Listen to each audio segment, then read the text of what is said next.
Hey, what's up YouTube? If you've been paying attention to the channel for a while, you might have noticed a lack of videos on a certain topic. Yes, that's right, Eno. I haven't made an Eno video in about 4 months and it's time to get back into the grind. And what I want to make a video about is kind of all the things that why I've been playing other games and other characters I need to catch up on in the Eno meta. So let's get into it. And we're going to start with this clip. Of course, one of the best ways to learn Eno is to pray to our Lord and Savior, Daru Eno. Take a look at this clip. It's pretty interesting. All right, get in.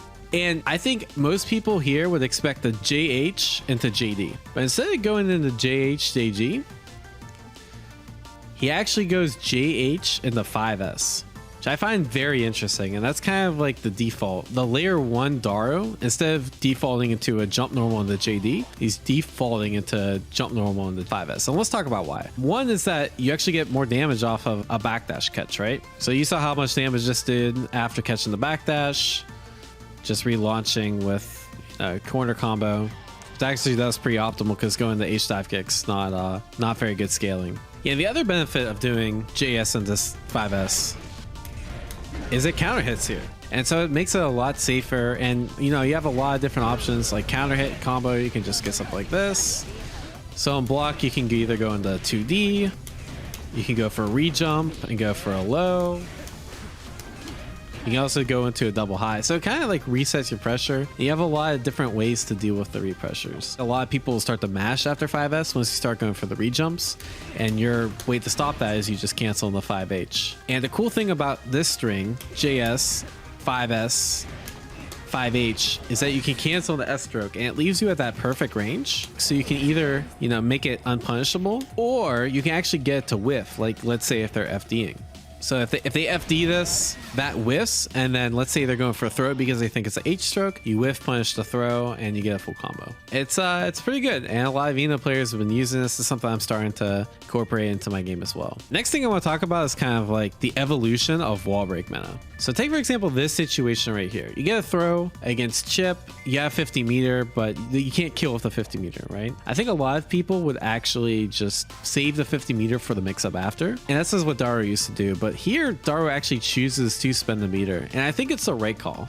So even though that doesn't kill and, you know, Chip gets BRC round start after, it's not that bad of a situation because you get positive bonus, right? And the main threat with Chip on knockdown in the corner of 50 meter is you have to bait out a DPRC. And that's kind of like troubling to do, right? You can get a safe jump, but then you don't actually get positive bonus. But this way, you know, you get Chip to spend their meter, you get positive bonus as well. And they're almost like they're one hit away from death. And I think it puts you in a lot better situation. And so like, I think a lot of Eno players might be going for the wall slump a little too much.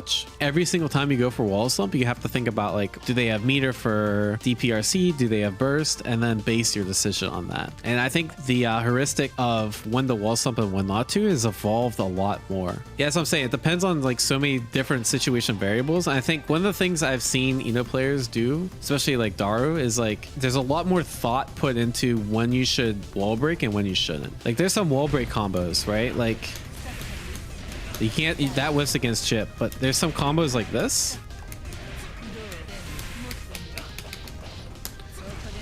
where I've seen Eno players go for it, and I actually think it sometimes makes sense just to get that wall break, even if it won't kill. The other thing I've noticed is that I think just people have gotten better at fighting Eno. So a lot of like, you know, I used to be very guilty of this. I used to always cancel like a 2S in the H stroke. And I've noticed like ever since I started grinding it, it's like people are so much more consistent at grabbing that, right? And so I think there's a couple different approaches that I'm looking to take. You might remember this, the option select. You put the input for S stroke and then H stroke. And if it's counter hit, H stroke will come out. If not, S stroke will come out. The issue is it's kind of hard. There, I got it there, right? The other thing I think you could do, especially if the H normals, is you can just react. You know, oftentimes you'll see Daru just do a 2H and then just react to the counter hit. I think they're both viable, and you know, probably there's situations where you want to do one compared to the other. I think 2S also is like harder to react to. Yeah, I can react there. Yeah, it's something that I think Enos are, you know, getting used to. Maybe don't have the OS implemented fully, but in certain situations, at the very least, they're not autopiloting starting the H stroke as much as they used to. All right, the other thing I want to touch is catching backdash. So it's something that I need to do way more. So we'll set the opponent to wake up backdash. And there's a few theories behind it. One is, of course, you can always just do the like the late jump normal and get the punish there. But a lot of people do option select where you'll get that 5S to come out if the jump normal whiffs, right? So you see my inputs and there's no 5S coming out, but on whiff, the 5S comes out. And so you can use that to take advantage of the opponent backdashing. Other Enos will do 2K, so the same idea, this works too.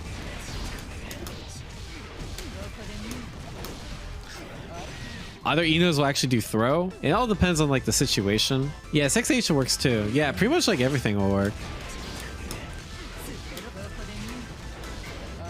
That's actually one thing that I think Enos need to like figure out, like when the OS of what, because I personally don't know what the OS with. Oh, I want to talk about Enos defense now. All right, so I want to talk about this situation, right?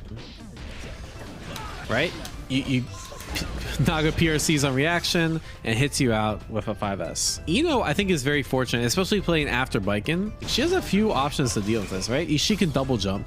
A lot of characters, if they double jump, they're kind of just like sitting there. You know, the Naga gets 6p on the way down and then get frame advantage. I think people are getting really good at this. They'll double jump and then they'll either dive kick out, and they'll either use S dive kick or they'll start. A lot of people are starting to use K dive kick, right?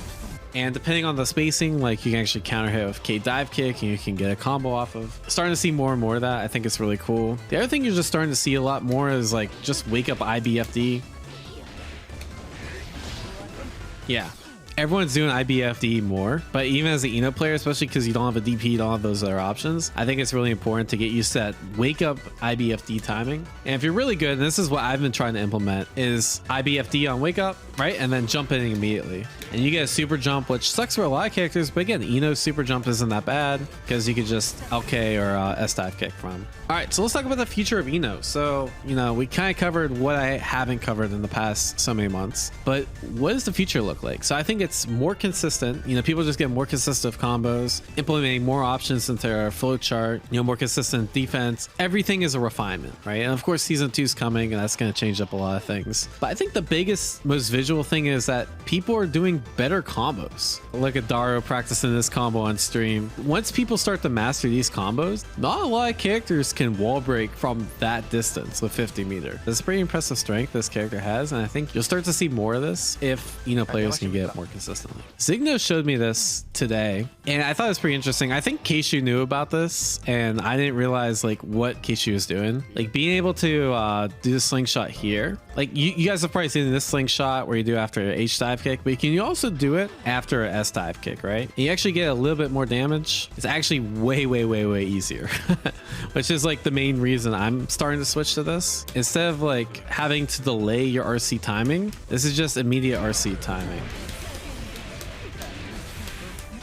See, first try, way easier. I like easy things. Anyways, guys, I hope you enjoyed that. And, you know, personally, I made this video kind of for myself. I have a lot to catch up on in the last few months of not playing Eno, and this is a great way to do it and better understand where my knowledge gaps are. But I hope it helped you guys too. And if it did, please consider like, sharing, and subscribing the video. It really helps out the channel and helps me make more content like this. And if there's anything else that you want to see or that you want to add in addition to this video, consider leaving down a comment section below. It also helps the algorithm and whatnot. Anyways, thank you guys so much for watching. Have a great day, and I'll see you next time.